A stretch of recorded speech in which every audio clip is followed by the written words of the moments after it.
আজকে তোমাদের the অ্যাক্স lesson 11 unit 2 এর 100 যে 7 পাতা রয়েছে তার ইংরেজি থেকে বাংলায় অনুবাদ করব। But one day a car sounded its horn angrily at the gate. কিন্তু একদিন একটি গাড়ি এসে গেটের কাছে খুবই ক্রুদ্ধভাবে হর্ন বাজতে লাগলো। Velan hobbled up with the keys. Hobbled মানে ওয়াকড ল্যামলি, অর্থাৎ খোঁড়াতে খোঁড়াতে হাঁটা। ভেলান তো বয়স্ক হয়ে গেছে, তাই সে খোঁড়াতে খোঁড়াতে হাঁটছে। তাই চাবির গোছা নিয়ে খোঁড়াতে খোঁড়াতে গেল। Have you the keys, open the gate, commanded someone in the car. গাড়ির ভিতর থেকে কেউ আদেশ করলো যে তোমার কাছে চাবি আছে, গেটটা খোলো। Small side gate, said Velan meekly. Meekly মানে বিনম্রভাবে, অর্থাৎ সে নম্রভাবে বলল পাশে একটা ছোট্ট গেট রয়েছে। Open the big gate for the car. তাহলে গাড়িটি ঢোকানোর জন্য বড় গেটটাই খোলো, এই অর্ডার দিল গাড়ির ভিতর থেকে। Velan had to fetch a spade and clear the vegetation which blocked the entrance. ভেলানকে একটি কোদাল এনে প্রবেশ পথ যেটি অবরুদ্ধ হয়ে গেছিল সেখানকার যে আগাছাগুলি সেগুলা পরিষ্কার করতে হলো। ফেচ মানে ব্রিং আনা, আর স্পেড মানে কোদাল, ভেজিটেশন মানে এখানে আগাছা গাছগাছালি, এন্ট্রান্স মানে প্রবেশ পথ, আর ব্লক মানে অবরুদ্ধ করা। এবারে the gates opened on a rusty hinges and groaning. তাহলে যে গেট, সেই গেটের যে কবজাগুলি ছিল সেই কবজাগুলিতে মোর্চা পড়েছিল, তাই যখন সেই গেটটি খোলা হলো তখন কবজাগুলোতে ক্যাচর ক্যাচর ও গঙ্গানির শব্দ করে গেটটি খুলল। They went round the gate and said, "We have to clear every bit of this jungle." তারা বাগানের চারিদিকে একবার ঘুরে এসে বলল এই জঙ্গল সম্পূর্ণভাবে পরিষ্কার করতে হবে। এই যে we have to clear every bit of this jungle, এটি মানে হচ্ছে বাগানের সম্পূর্ণ অংশটি।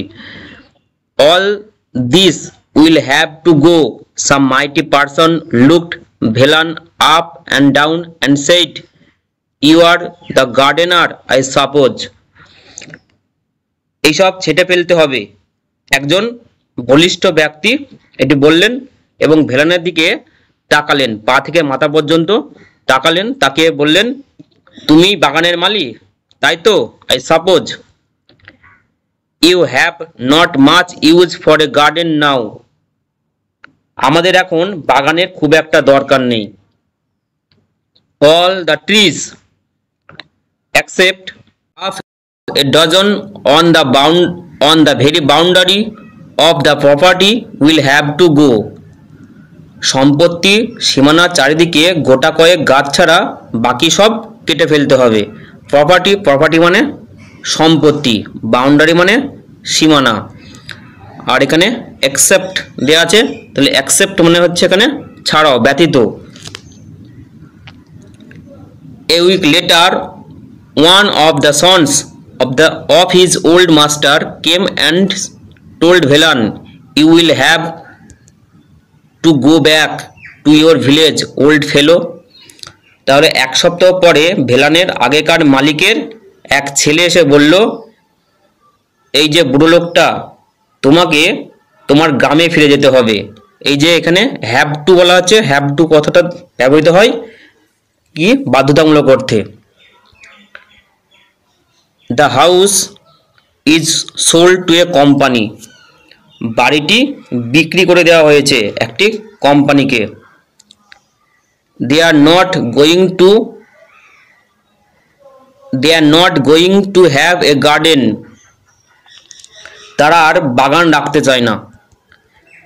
They are going to build a small houses by the score without leaving a space even for a blade of grass.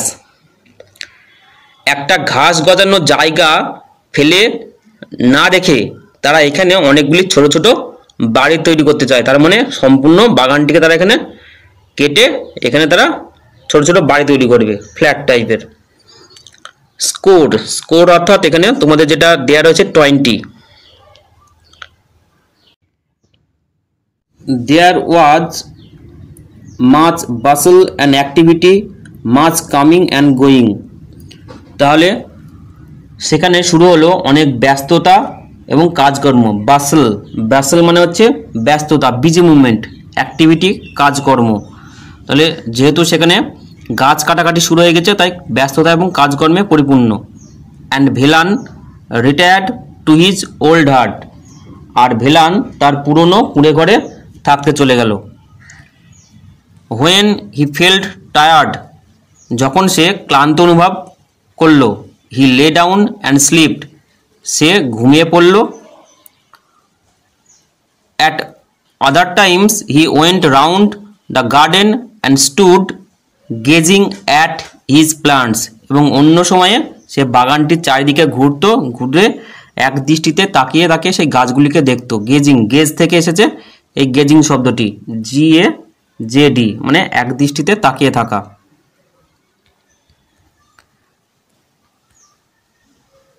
He was given a ফর্টনাইটস notice, তাকে একটি 15 দিনের notice দেওয়া হয়েছিল।